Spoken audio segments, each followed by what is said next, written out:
प्यारे विद्यार्थियों, इस सेशन के अंतर्गत हम अध्याय 3 के भाग 10 यानी कि प्रश्न संख्या 26 से लेकर के 29 तक हम चर्चा करने वाले हैं।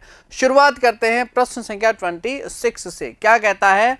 अमर और अकबर एक फर्म में बराबर के साझेदार है। पुराना लाभ हानि विभाजन अनुपात दिया गया है बराबर का।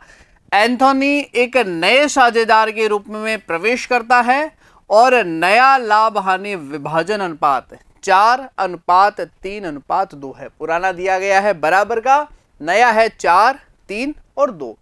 एंथोनी ख्याति में अपना भाग जो कि 45,000 रुपए है लाने में असमर्थ है, और अगर ख्याति की राशि नगद नहीं लाई जाती है, जैसा कि हम सब जानते हैं, इसे साझेदारों के पूंजी खातों से वसूल किया जाता है। ख्याति खाता खोले बगैर यानी पूंजी खाते से ख्याति के समायोजन का निर्णय लिया गया है। ख्याति के व्यवहार हेतु आवश्यक रोजनामचा प्रविष्टि दीजिए। सबसे पहले तो एक बात स्पष्ट कर देता हूं मैं, अगर ख्याति की राशि नगद नहीं लाई गई है तो उसके पूंजी खाते से वसूल करेंगे, और चाहे नगद लाए या पूंजी खाते से वसूल करे, यह पुराने साझेदारों में उनके त्याग के अनुपात में हस्तांतरण की जानी है। इसलिए त्याग का अनुपात अपने को अवश्य निकालना है। तो पहले तो वर्किंग नोट में निकल जाएगा त्याग का अनुपात, और दूसरा क्या आ जाएगा? अगर नगद नहीं लाई गई है तो पूंजी खाते से वसूल।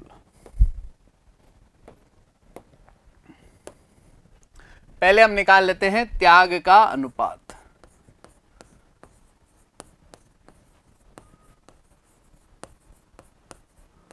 बराबर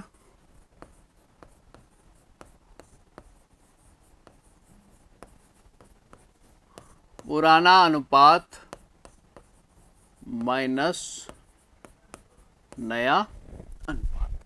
कितना दिया गया है? पुराना अमर और अकबर का बराबर, तो ये अमर और ये अकबर, जो कि दिया गया है अपने को बराबर का। जबकि नया अनुपात कितना दिया गया है? 4, 3 और 2 का।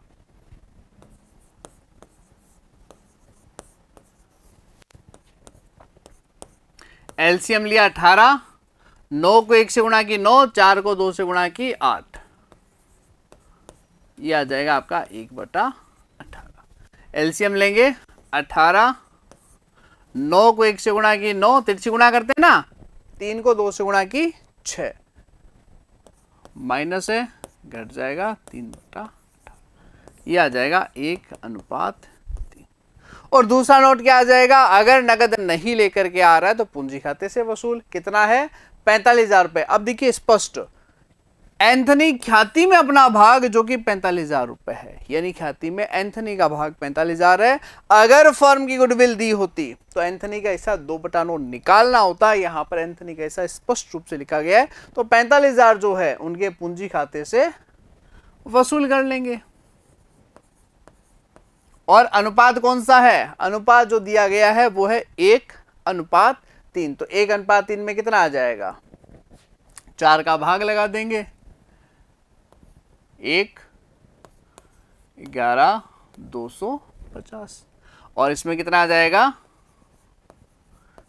33,750। इस प्रकार से हम क्या कर देंगे? प्रॉफिट का डिस्ट्रीब्यूशन कर देंगे। ख्याति जो है वो अपने त्याग के अनुपात में विभाजित कर देंगे। यदि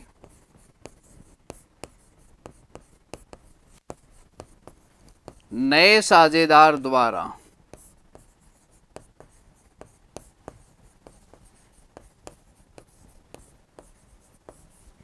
ख्याति की राशि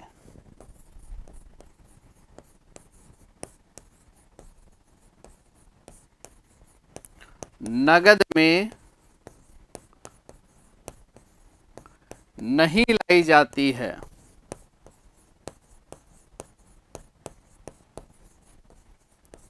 तो यह उसके पूंजी खाते से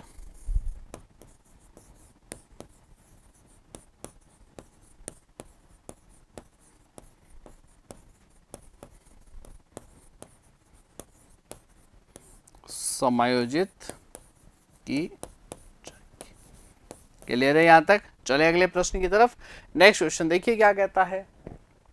दिया गया तुलन पत्र ए और बी का है, जो कि 31 मार्च 17 को साझेदारी व्यापार चला रहे हैं। ए और बी 2:1 में लाभ हानि का बंटवारा करते हैं, यानी पुराना अनुपात दिया गया है 2:1।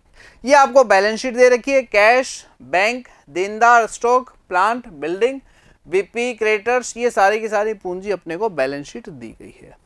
परिवर्तन क्या क्या है? निम्न शर्तों पर सी नए साझेदार के रूप में प्रवेश करता है लाभ में 1/4 भाग के लिए।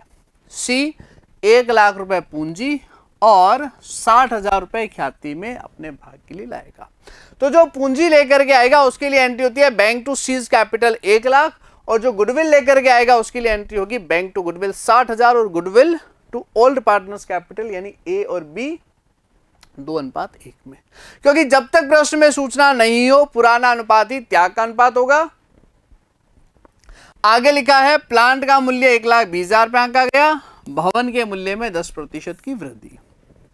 प्लांट जो कि पुस्तकों में दे रखा है 1 लाख, वैल्यूएशन कितने पे हो रहा है 1,20 पर, तो 20,000 से संपत्ति में वृद्धि, और भवन के लिए तो स्पष्ट लिखा है 10% से वृद्धि। स्टॉक का मूल्य 4,000 रुपए अधिक आंका गया है, तो इसको क्या कर देंगे वापस रिडक्शन कर देंगे, इसमें कमी कर देंगे। देनदार पर 5% की दर से संदिग्ध ऋणों के लिए प्रावधान, ये देनदारों में कमी है। गैर अभिलेखित लेनदारों की राशि अनरिकॉर्डेड क्रेडिटर्स यानी कि जो लेनदार पुस्तकों में दर्ज नहीं है उनके बारे में पता चला 1,000 रुपए है। आवश्यक रोजनामचा प्रविष्टियां, साथ ही सी के प्रवेश पर पुनर्मूल्यांकन खाता, पूंजी खाता और बैलेंस शीट जो है तैयार करना है। सबसे पहला काम पूंजी कितनी लेके आ रहा है 1 लाख, गुडविल कितनी लेके आ रहा है 60,000। इसके लिए आ जाएगा बैंक या cash debit to C's capital 1 lakh तो पूंजी के रूप में, 60,000 रुपए ख्याति के रूप में, नगद लेके आया है 1,60,000। और ये गुडविल कहां हस्तांतरण होती है? पुराने साझेदारों में त्याग के अनुपात में, तो goodwill debit 60,000 to old partners capital account कौन से अनुपात में? त्याग के अनुपात में, और त्याग का अनुपात सूचना के अभाव में पुराना अनुपात ही होना है, तो 2:1 में आ जाएगा 40,000 और 20,000।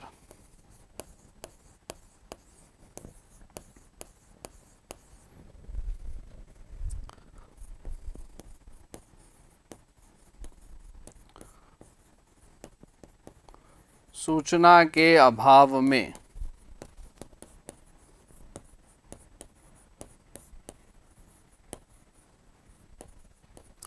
पुराना अनुपात ही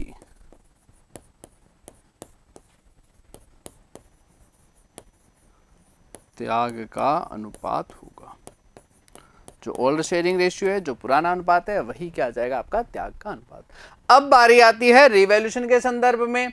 सबसे पहले प्लांट का मूल्यांकन 1,20,000 पर, प्लांट जो दिया गया है वो है 1 लाख का, तो 20,000 की वृद्धि हो रही है, संपत्ति का बैलेंस डेबिट होता है और वृद्धि हो रही है तो और डेबिट कर देंगे। प्लांट डेबिट 20,000 रुपए जितना भी वृद्धि हो रही है। सेकंड पॉइंट क्या दिया गया है? दूसरा पॉइंट दिया गया है भवन के मूल्य में 10% की वृद्धि हुई, तो ये भी मशीनरी है, प्लांट है, बिल्डिंग है, सब संपत्तियां हैं। वृद्धि होती है तो और डेबिट कर देंगे। बिल्डिंग था कितना? पुस्तकों में था 1,50,000, 10% यानी 15,000 रुपए बढ़ रहा है, तो 15,000 से क्या कर देंगे बिल्डिंग को डेबिट कर दिया जाएगा, ये 15,000। इसके अतिरिक्त क्या दिया गया है? स्टॉक का मूल्य 4,000 रुपए अधिक आंका गया है, इसे वापस कम पर कर देंगे, तो स्टॉक क्या है? संपत्ति। संपत्तियों का शेष डेबिट होता है, ज्यादा लिखा हुआ है, कम करना है तो विपरीत करेंगे, यानी 4,000 से स्टॉक को क्या कर दिया जाएगा? क्रेडिट कर दिया जाएगा। ये स्टॉक 4,000 रुपए। नेक्स्ट क्या दिया गया है? अगला ट्रांजैक्शन लिखा है देनदार पर 5% से आयोजन। देनदार है कितने? देनदार दिया गया है प्रश्न में 60,000, 5% से आयोजन बनेगा 3,000 रुपए का, तो ये भी देनदारों में कमी है, लिख देंगे 3,000 रुपए। और 1,000 रुपए के अनरिकॉर्डेड क्रेडिटर्स पुस्तकों में दर्ज नहीं है लेकिन जानकारी में आ गया, तो इन्हें भी हम दर्ज कर देंगे, लिख देंगे, यानी 1,000 रुपए, ये अनरिकॉर्डेड क्रेडिटर्स। अब इनके विपरीत में क्या चलेगा, रिवैल्यूएशन, यानी संपत्ति में वृद्धि दायित्व में कमी, डेबिट टू रिवैल्यूएशन अकाउंट, यानी कि 35,000 रुपए। और संपत्तियों में कमी और दायित्व में वृद्धि को क्रेडिट करेंगे, अपोजिट में क्या चलेगा, रिवैल्यूएशन अकाउंट, यानी कि आ जाएगा आपका 8,000। तो रिवैल्यूएशन 35,000 से क्रेडिट, 8,000 से डेबिट। रिवैल्यूएशन एक नॉमिनल अकाउंट है, नाम मात्र का खाता है, और क्रेडिट बैलेंस है। इसका मतलब क्या है, रिवैल्यूएशन पर लाभ है, और लाभ को कहां हस्तांतरण करते हो, साझेदारों के पुराने लाभ हानि विभाजन अनुपात में। और पुराना अनुपात कितना है, 2:1, तो 2:1 में कितना आ जाएगा, 18,000 और 9,000 रुपए। इस प्रकार से क्या किया जाएगा, उसको डिस्ट्रीब्यूट किया जाएगा, विभाजित जो है वो किया जाएगा। क्लियर है यहां तक। अब बात करते हैं अपन रिवैल्यूएशन अकाउंट कैसे बनेगा। रिवैल्यूएशन अकाउंट याद रखने के लिए आप शॉर्ट में एक चीज याद रख लीजिए, संपत्ति में वृद्धि हम क्रेडिट पक्ष में लिखते हैं। वैसे तो जो हमने जर्नल प्रविष्टि की है उनकी खतौनी करोगे, रिवैल्यूएशन अकाउंट बन जाएगा। पर एग्जाम में अगर एंट्रीज पूछी गई तो हम एंट्रीज का जवाब देंगे, अगर अकाउंट पूछा है तो पहले एंट्री करें फिर खतौनी करें तो समय अधिक लगेगा।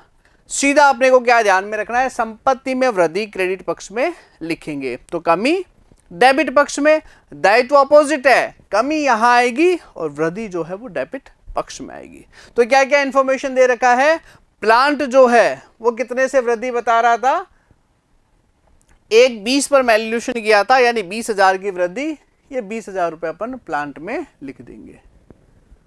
और भवन में 10% से 15,000 की वृद्धि थी, ये लीजिए 15,000।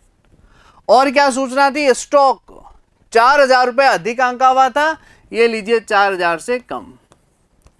देनदार पर 5% से आयोजन 3,000 रुपए, ये लीजिए देनदारों में कमी 3,000। और क्या दिया गया था, एक अनरिकॉर्डेड क्रेडिटर्स जो पुस्तकों में दर्ज नहीं था, अब ज्ञात हो गया, यानी दर्ज करना है, तो दायित्वों में वृद्धि। टोटल कर लेंगे, कितना आ रहा है, 35,000, 35,000 रुपए, 35,000 रुपए। यहां की टोटल आ रही है 8, यानी 27,000 आ जाएगा, और 2:1 में आ जाएगा आपका 18,000 और 9,000 रुपए।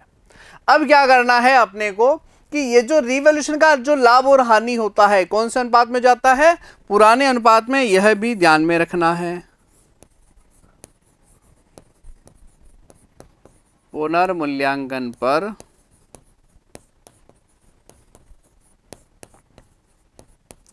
लाभ या हानि साझेदारों में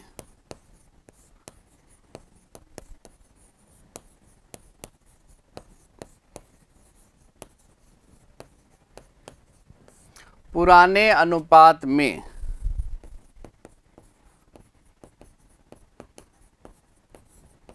हस्तांतरित किया जाता है। In their old sharing ratio, उनके पुराने लाभ हानि विभाजन अनुपात में जाएगा। ये तो गया रिवैल्यूएशन अकाउंट। अब क्या बनाएंगे, साझेदारों के पूंजी खाता, ये आपका कैपिटल अकाउंट। सबसे पहले कैपिटल का जो बैलेंस है वो दर्ज करेंगे। कैपिटल का बैलेंस जो है अपने को दिया होगा बैलेंस शीट में। कहाँ है बैलेंस शीट, 180 और 1,50,000, ये आपको कैपिटल का शेष दिया गया है, ये कैपिटल का शेष लिख देंगे, 1,80,000, 1,50,000। अब बात करते हैं कि नया साझेदार पूंजी की कितनी राशि लेकर के आ रहा है। तो नया साझेदार जो पूंजी की राशि लेकर के आया था वो था आपका 1,00,000 रुपए। तो कैपिटल में कितना चला जाएगा, 1,00,000।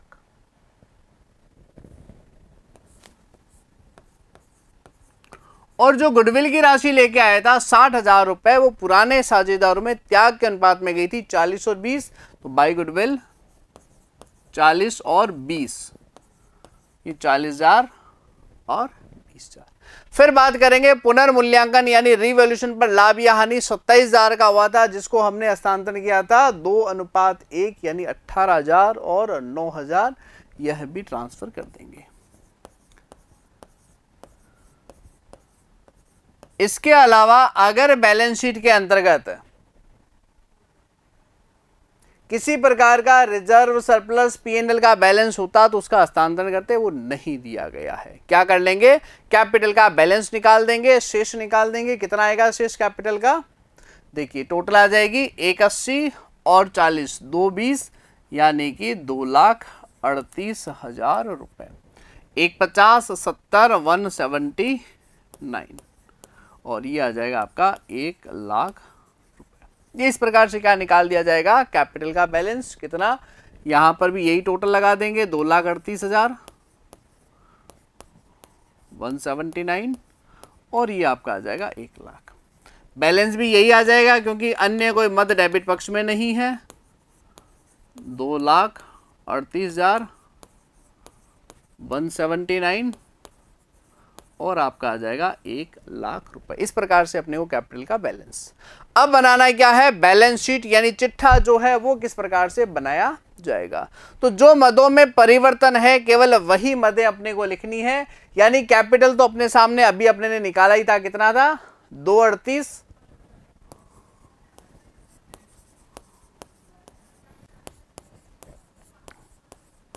179 और 1,00,000 रुपए। ये तो अपने को क्या दे रखा है, कैपिटल का बैलेंस 5,17,000। और क्या इंफॉर्मेशंस दे रखी थी पिछली बैलेंस शीट से चलते हैं। ये last balance sheet BP 10,000, creditors 58,000, बकाया व्यय 2,000। तो बीपी में कोई चेंज नहीं है, बिल्स पेबल देय विपत्र उतने ही हैं। लेनदार 1,000 अनरिकॉर्डेड था, वो जुड़ जाएगा 59 और बकाया व्यय जो है वो है 2,000। तो 10,000 59 और 2,000।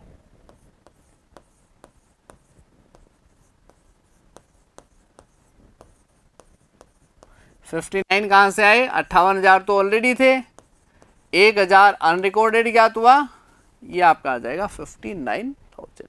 इसके बाद में असेट साइड में क्या क्या मदें दी गई थी। असेट्स पक्ष में लिखा गया था कैश 10,000 बैंक 40,000। तो कैश 10,000 बैंक 40,000। चेंजेस क्या आया है, 1,60,000 बैंक में और राशि आई है यानी कि 2,00,000 आ जाएगा। ये कैश 10,000 बैंक में आ जाएगा 2,00,000। 2,00,000 कहां से आया, 40,000 तो ऑलरेडी था, 1,00,000 रुपया पूंजी का और 1,60,000 गुडविल का लेकर के आया था यानी कि 2,00,000। देनदार कितने के थे, 60,000 के, जिस पर 5% से 3,000 का आयोजन बनाया था। कितना रह गया, 57,000। क्लियर है, कितना आ जाएगा 57। स्टॉक कितना दिया गया था, स्टॉक पुस्तकों में दिया गया था 40, 4,000 कम किया 36। प्लांट 1,00,000 जिसका वैल्यूएशन 1,20 पर किया था और भवन 1,50,000 का 10% अधिक यानी 15,000 रुपये बढ़ा करके 1,65,000। तो सबसे पहले स्टॉक लिखते हैं।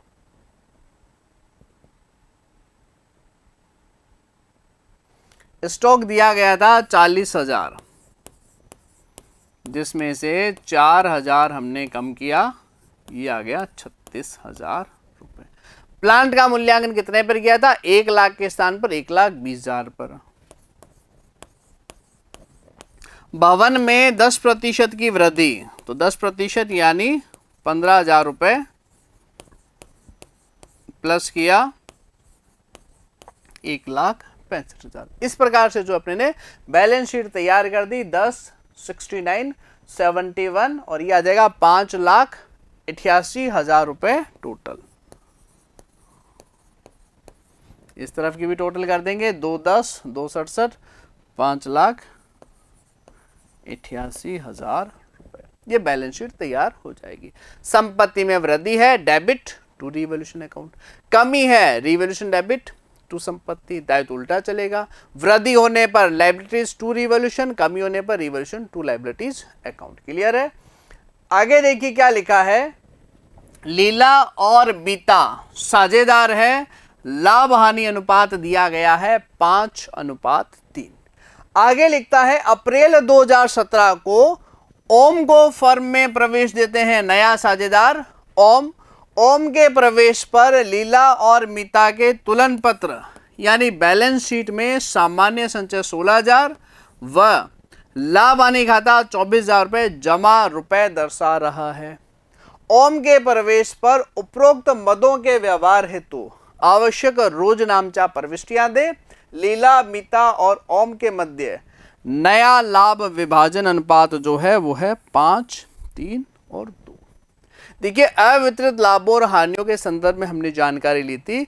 नए साझेदार के प्रवेश से पूर्व यदि फर्म की पुस्तकों में अवितरित लाभ और हानि है तो उसे साझेदारों में पुराने लाभ हानि विभाजन अनुपात में वितरित किया जाएगा। क्या जाएगा?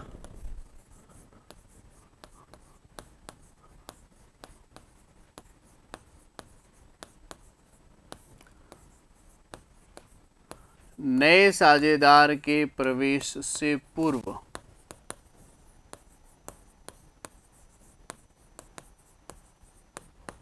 पुस्तकों में प्रदर्शित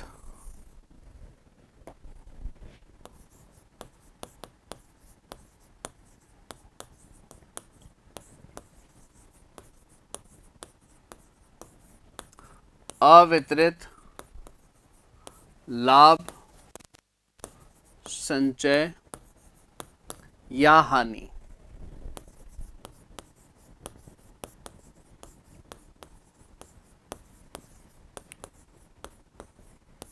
साझेदारों में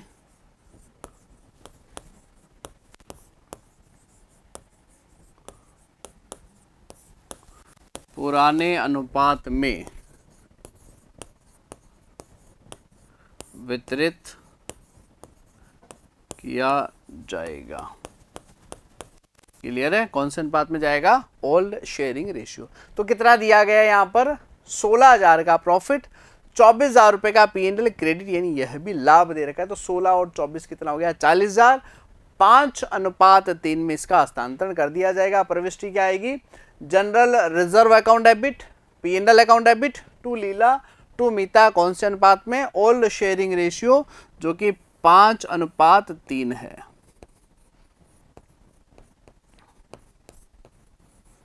पुराना अनुपात कितना दिया गया है? रिजर्व जो दिया गया है वो है आपका 16,000, लाभ हानि खाता है 24,000। ये 16,000, ये 24,000, टोटल हो गया 40,000। 5:3 में जब आप डिवाइड करोगे तो कितना आ जाएगा? 25,000 और 15,000 रुपए। इस प्रकार से क्या कर दिया जाएगा? इसका डिस्ट्रीब्यूशन कर दिया जाएगा, विभाजित कर दिया जाएगा अवितरित लाभ और हानि। कौन से अनुपात में? पुराने अनुपात में। अगला प्रश्न देखिए क्या कहता है। अमित और विनय एक फर्म में साझेदार हैं। उनका लाभ अनुपात 3:1 है। पुराना अनुपात दिया गया है। 1 अप्रैल 17 को रंजन को फर्म में प्रवेश देते हैं। प्रवेश पर लाभ हानि खाता 40,000 रुपए, वो भी नाम शेष दर्शाता है आवश्यक प्रविष्टि। यानी लॉस दे रखा है 40,000 P&L, डेबिट बैलेंस दे रखा है, यह भी अवितरित लाभ हानि है और हानि है पुराने साझेदारों में पुराने लाभ हानि अनुपात में जाएगा, जो कि दिया गया है 3:1। यानी कि old partners capital account debit to क्या जाएगा? प्रॉफिट एंड लॉस अकाउंट 3:1 में। तो ये आपका 30,000, 10,000 और 40,000। जब भी नया साझेदार प्रवेश करता है अवितरित लाभ और हानि कौन से अनुपात में जाएगा? पुराने अनुपात में। ये ओल्ड शेयरिंग रेशियो कितना दे रखा है? 3:1। क्लियर है? यहाँ पर ये अपने को ध्यान में रखना है, चाहे रिवॉल्यूशन का लाभ हो, चाहे अवितरित लाभ हानि हो, या नए साझेदार के प्रवेश से पूर्व फर्म की पुस्तकों में जो ख्याति खाता खुला हो, ये सभी पुराने अनुपात में जाता है। लेकिन नया साझेदार जो ख्याति की राशि नगद लेकर के आता है या नगद नहीं भी लेकर के आता है, जो उसके पूंजी खाते से चार्ज की जाती है, वो पुराने साझेदारों में कौन से अनुपात में जाएगी? त्याग के अनुपात में, सेक्रीफाइसिंग रेशियो में। तो साझेदारी में फिलहाल के लिए इतना ही। टॉपिक को नेक्स्ट क्लास में आगे बढ़ाएंगे। Thank you very much.